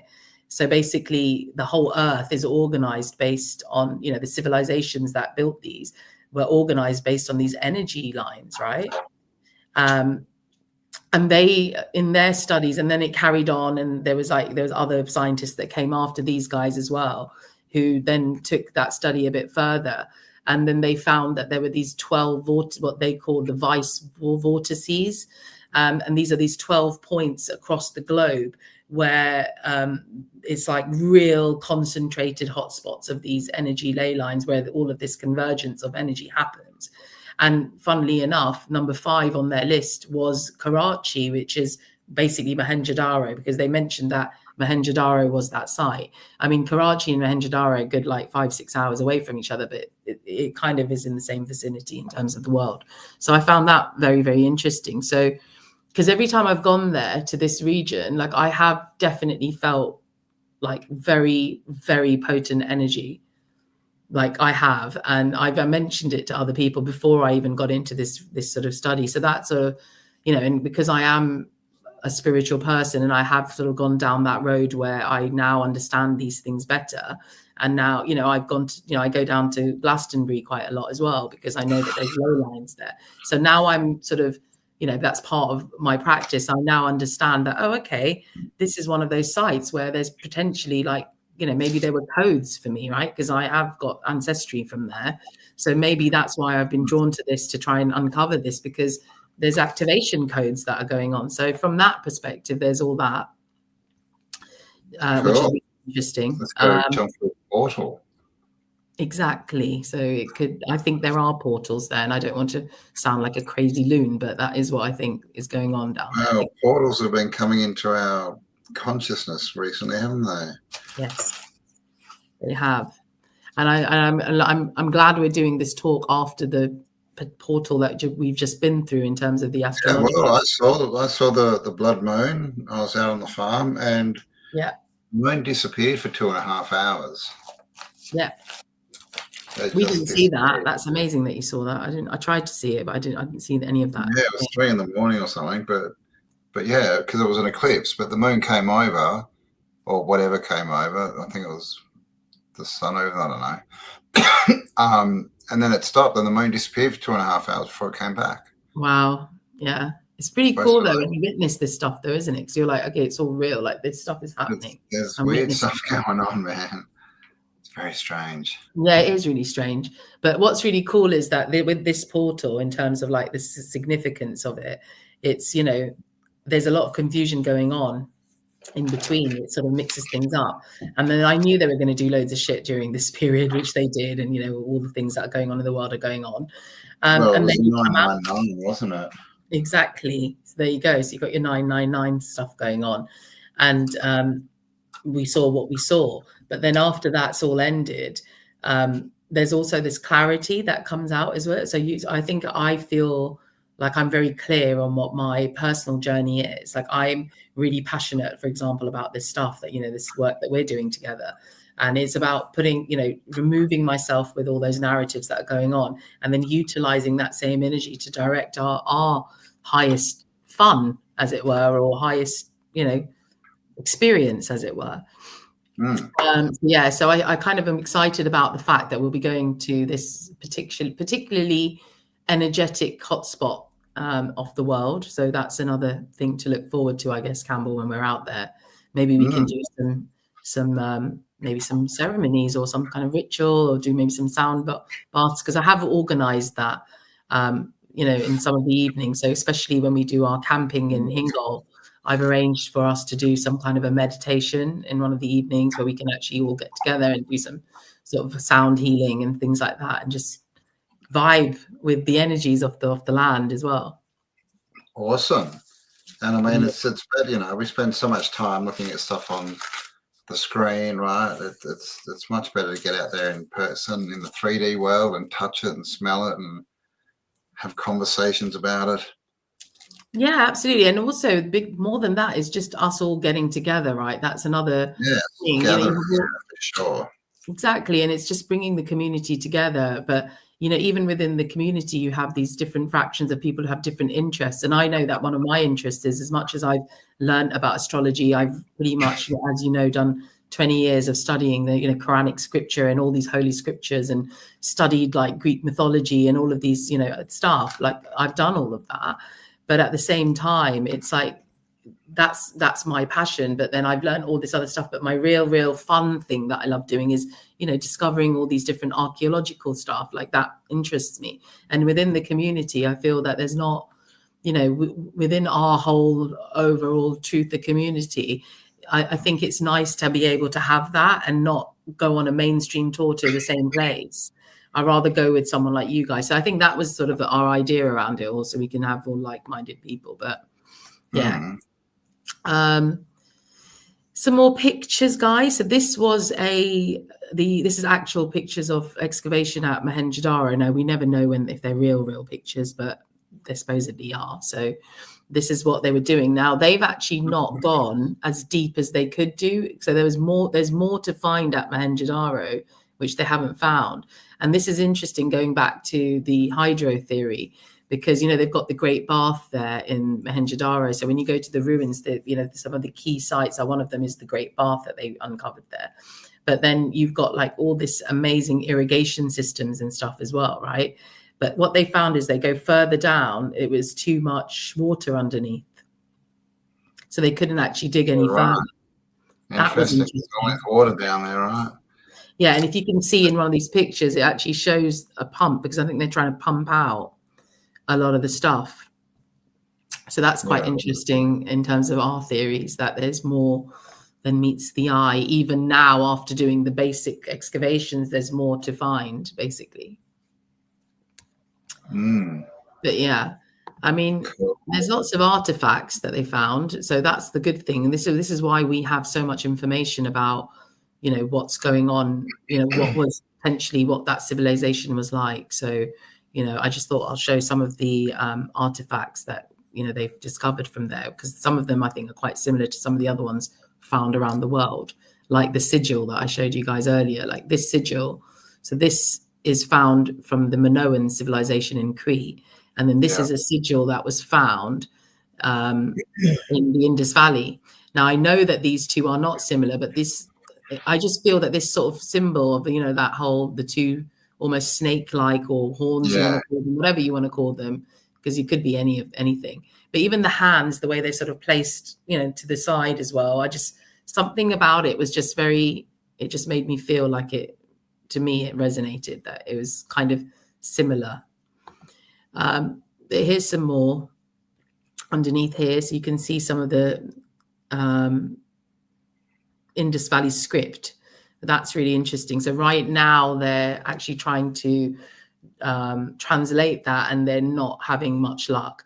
And it's funny because they want to claim that a lot of it is all Sanskrit, and but if it was, they would have deciphered it. Do you see what I mean? It's not deciphered. So there are some sort of people like us, sort of like backdoor researchers who are not like seen as mainstream researchers or given any kind of like accolades at all, but they're doing the work.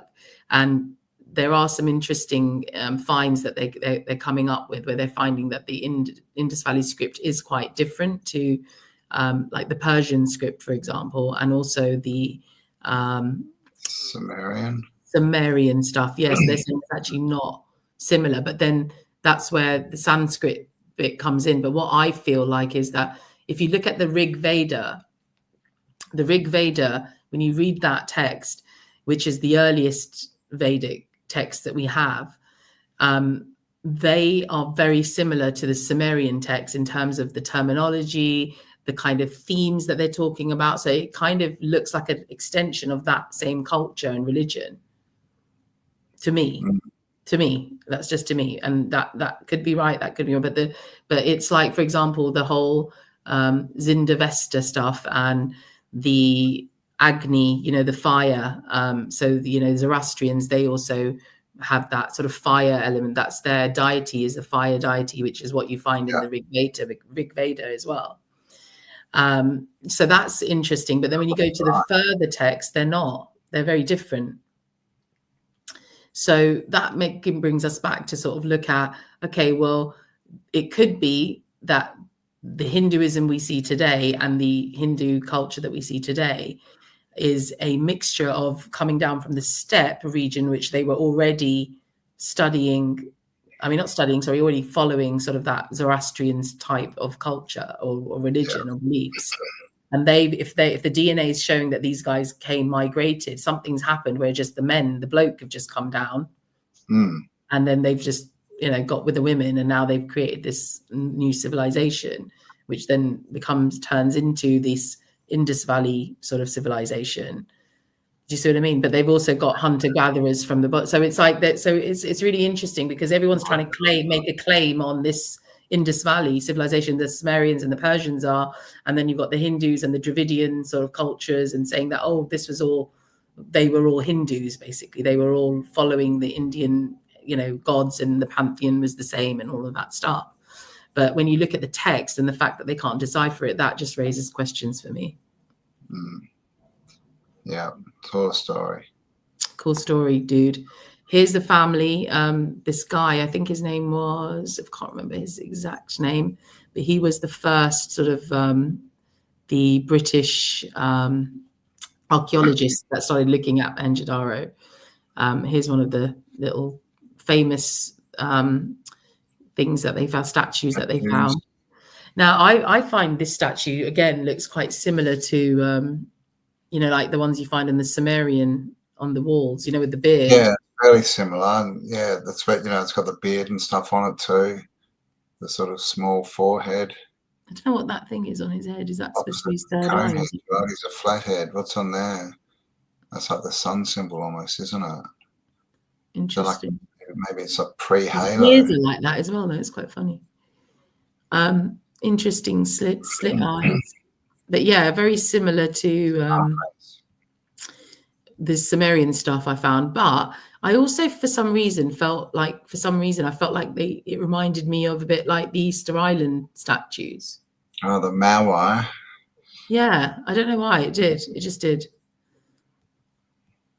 It sort of reminds me of that. And then I think were they all this antediluvian culture? If they were all connected, then they would be included in that, wouldn't they?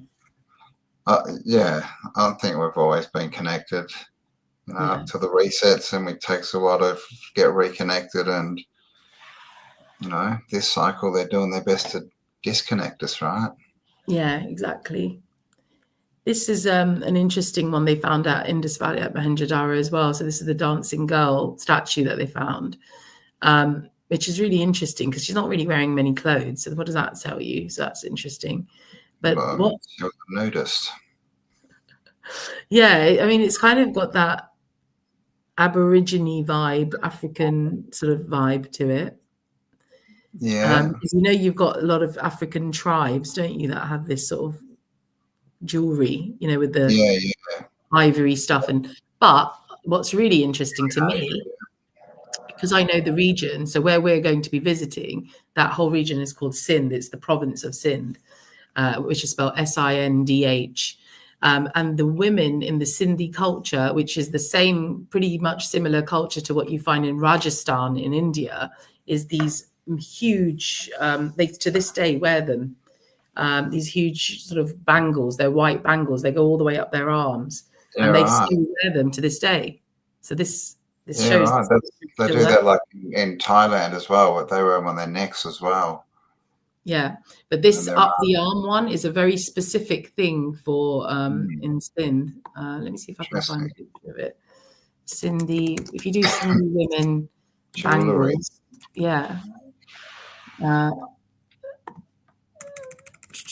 women they're like these white. They're always white arm bangles, and they also find them in Rajasthan as well. Oh, here you go. And let me see if I can bring this into my presentation. How's everyone getting on? Is this interesting or? Yes, everyone's having fun. I think they're all bringing their 2 cents. She looks Ethiopian. Get my Campbell thing in. Here you go. Here you go. There you go. Can you guys see that? Oh yeah, all the bangles. Yeah. That's like today, like modern day. That's what these women wear, and can you see how it goes all the way up? And you find this tradition in that whole southern Indus, where I suppose Indus Valley now it's all desert there, but even in Rajasthan it's all desert. So it's that desert region of Pakistan, southern Pakistan and Rajasthan, India, that you find this culture. So that's interesting that they found this at Mohenjo-daro. And here's another one they found at Mohenjo-daro. Oh, am I going to be melted? Yeah. But interesting belt thing. Oh, yeah. It's got tits out for the lads as well. Nice. All right. Well, there's an incentive for the lads to come. Who knows what we'll see over there. Not being a pervert. Are we allowed to be this politically incorrect? I didn't know. I don't know. I could have done much worse. Yes, I think we just have to say allegedly, and YouTube let us off. Allegedly. Oh, allegedly. Everything's allegedly. Allegedly, Puff Daddy was allegedly having alleged. Yes. Yes. That's where I learned allegedly. So allegedly. Every time you heard about any of these court cases, these morons are always doing. Here's some pottery, guys. Nice. I'm going to zoom in. Cows, rams, whatever they want to call them. Interesting. It's quite sort of Greco-Roman-y, like the way the pottery. It is. Yeah, pretty sort of Grecian, almost Minoan as well. This looks very Grecian. This left one. And the other one's more sort of Minoan-y, but the wrong colours. But Same kind of artwork. I mean, this almost looks like a set, doesn't it? Yeah. They're like this, it's part of a. What are these? Like little snaky things. Yeah, so it's well-made pottery, man. It's well made. That's got to be turned, doesn't it? Like they've got to have had wheels to throw that stuff. Yeah. I mean, look how perfectly round this is as well. Yeah. It's interesting to measure and see how like bang on it is. Yeah. So yeah, there's a lot of that. They've got they have got a museum there as well, which holds a lot of the artifacts they found in Mohenjo-daro, which we can take a trip down and have a look at. But yeah, that's kind of pretty much everything I have for today in terms of what we wanted to show. All right. So, and obviously, you guys have any questions, then ask us. Feel free to ask questions. Stop share. You're still sharing this. Is there a stop share button in front of you? Am I still sharing? Oh, hang on. Oh no, there we go. It was me. Yeah. All right. Well, there you go, guys. Thank you all for being here, by the way, and for your comments, and hello to everyone. And yes, hope you enjoyed that one. So yeah, so basically we're going to be going to check all this stuff out in late Jan, early Feb. We're just going to confirm the dates. But the link's below with the itinerary to show you what it's all about. So go and check it out and come and join us. And yes, Neo says, thank you for your extensive knowledge, Afi. It's so sweet, guys. Honestly, you guys are such a sweet community. The first time I ever came on, I said to Campbell, I'm not coming on because I just don't want like trolly kind of comments. And I never got even one. We don't have trolls. I really appreciate that. And that's what it's all about, guys. It's unity consciousness. Yeah, right? well, man, we're the best community on YouTube, didn't you know? So, yes, like everyone's been awesome. Thank you all. Thanks, Hippie, for there's a good doing your thing again. Sorry, I just saw a question here. Not a question, but something that I agree with. Lazarat said, before the cataclysms, the Himalayan mountain was not 6,000 feet or 7,000 feet high. It was the level of the sea. And I'm kind of on the similar page to him, because I feel that there's so many places in the world that are like that, where it feels like suddenly I feel like the land, there is a possibility that we could just be shot right up as well in terms of land masses just suddenly just being raised. So there is a big possibility of that. But yeah, I just wanted to address that. Yeah. Well, there's evidence of places like that where it's already happened around the world, like all this. Geology is just an edge, right? It's just the gatekeepers for like the old world, the melted realm, all the bits from the previous cycles. Yeah, and I think there's been quite a few of them, and I think that they've just layered upon each other. I think there's been many periods in human, in our human experience where we've had these, we've become advanced, and then we've just been, zapped away, and then we start again, and then we become advanced, and then we get zapped away, and then I think there's evidence of it. But I think it kind of has to, right? Because once you're sort of advanced and everything's sorted out, you can only live that way for so many generations, and then you just become useless people, right? Sitting around getting technology to I think we're at that point now, right? Technology is spinning on us. We've relied on it to have the good life, and now it's like, okay, just come a little bit further. I don't know. I feel like how far are they going to want a reset, right? We want one. We need one. Well, it's needed, because it's like you just don't want these effers to like be handling things, do you? You want them to get rid of them, and it just seems that that's what happens. And it's like a protocol almost, like. And I know that sometimes this terminology probably winds you up, but I am a bit of a simulationist in the sense that after reading everything that I've read, I do feel like it's a bit, well, I don't know. I don't want to put a label on it, but it does feel to me like it's a very programmed, because it just feels like the same script is just regurgitating itself again and again and again. And then some of us leave who become aware of it. Like, so in terms of that spiritual evolution or the expansion of consciousness, I feel you get to a point where how much more do we really need to be here that much longer? Or if we do, if this is everything, then we would just reincarnate again, but with a higher consciousness. So we wouldn't really be involved with that stuff anyway. We'd probably just be doing something completely different. We don't know. There's stories of Shambhala and, like you said, all these different sort of places within Earth that are just different dimensions. We know that. We know that there could be lands expansively outside. Like, we know there's potential portals that could take us there. And it just depends on how what our frequency and what level of consciousness we're resonating at, and then we will have that experience. So that's kind of my personal sort of view on it all. But it's always changing, which is what I love as well. Yes, it's all a big mystery. Things are just interesting, right? As soon as you think you've found the answer, all you've done is put yourself in a box and you can't learn anymore because you know what it is, right? You know everything. So well, just interesting. Yeah, so we're super stoked and excited about this trip, guys. And I guess we keep harping on about it because we just want loads of people to come with us. So do send me an email. It's contact@lostworldadventures.co.uk. It was Campbell and I who sort of borned this idea of the Lost World Adventures, in terms of, we should just have a dedicated, like, group that just want to go and do these sort of explorations. And I'm definitely part of that. We want to do, like I said, the Minoan culture. You guys did Serbia and those pyramids and stuff already. I'd love to do another American tour. I would absolutely love.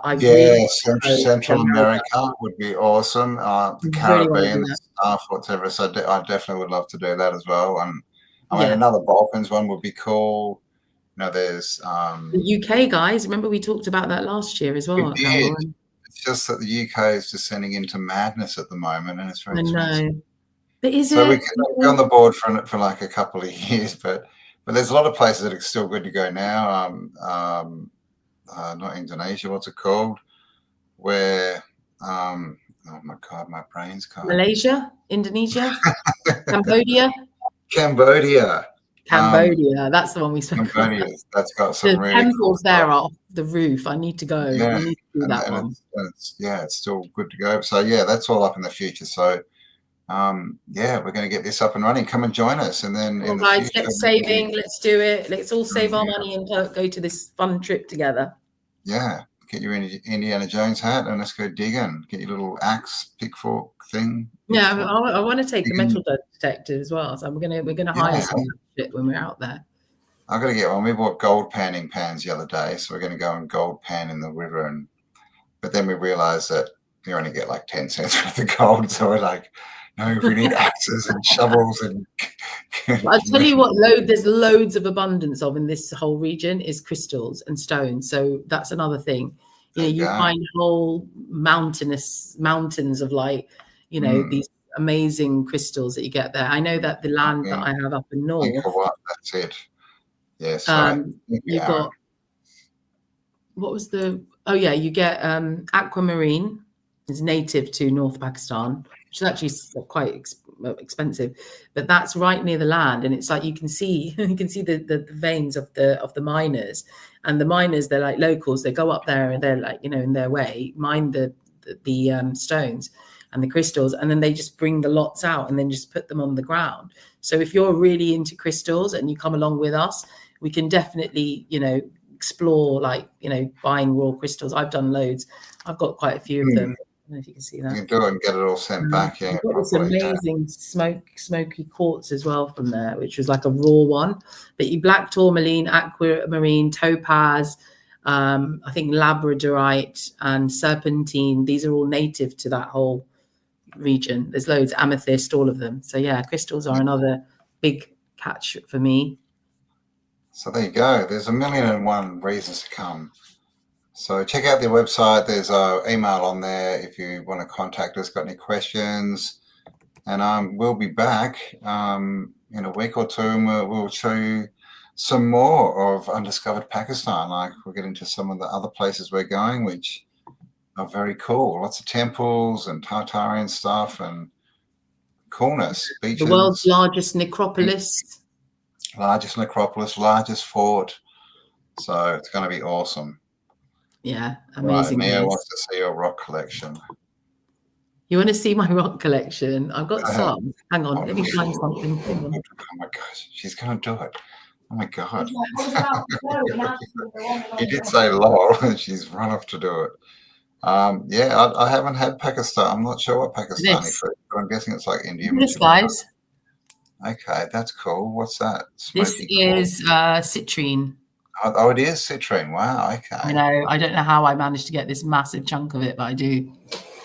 I've got loads. I've got loads everywhere, but they're all scattered around at the moment, so I won't bore you all. And I know that Campbell is actually wanting to go now because he's like, Yes. it's like late. It's getting late. Need to eat. Yes. So there you go, guys. First live in a while, but we'll be back. Yay. In a week or two. Actually, we're going to be back next week with a different topic. Oh no! Should we give them a headliner? So you're going to have to wait. He's going to get really irritated. They're like, "Who is this?" Going to learn all of her skills by the end of this month. But yeah, no, I've been studying astrology and stuff for a while, guys. So I did a human design, and I've been sort of ventured into human design and been looking into that for the last couple of years. And I've done quite a lot of readings for all my little friends, and there's a lot of people in the archaics community who are my friends, and I've done like readings for them. I've done a reading for Diane Innes, who was on here as well. Lovely lady. Hope you're well, Diane. Yeah, I've done quite a few readings. So when I did Campbell's reading a few days ago, well, not a full one, but we did a little one, didn't we? A little reading Told him some home truths. And then he was like, "This is good," because there's a lot of waffle I find in this whole getting your readings done, and and they just sort of some people are really sort of go into the whole, we're going to heal all of your wounds and we're going to be able to do all that. And I get that. And if there are people who've got shamanic abilities, I feel I have them. But the practicality of what I love about human design and astrology is it's very scientific. So yeah, I'm a witch. I'm a witch. But yeah, so that's what we're going to be talking about is human design, and we'll do some live reading. So that'll be we're going to do it live actually. Yeah, so come on and well, I'm going to do my magic and put it into my little system. Computer says no. So that's going to be next. Well, we're not sure, Wednesday I think it was, but just keep your eye out for the YouTube message, whatever you call it. All right, you done talking now? Yes, I am. Effie needs to start her own channel. She's like, I don't know what I would say. I mean, do you think she's going to have trouble talking, guys? Come on. Okay, I'm not talking anymore. So we're going to do it. No, that was awesome. So that was very good. Thank you. Good information. But I do need to go and have some food now. Yeah. So thank you everyone for being here. We love you all. Check out all the links below. And we'll be back, both of us, next week for another live. So come and watch us and bring your birthday. All right. Cheers, guys. Talk to you on the next upload. Oh, I know what I need to do. Get off this, dude. Hang on. I need to. We're so funny, aren't we? It's a comedy show. Got to put the ending on, right? Everyone likes the ending. We don't know how to end this, so we're forever going to be here. So. Yeah, but all right. See you on the next upload, guys. Love you all.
Sarı gözü ayu değil mi?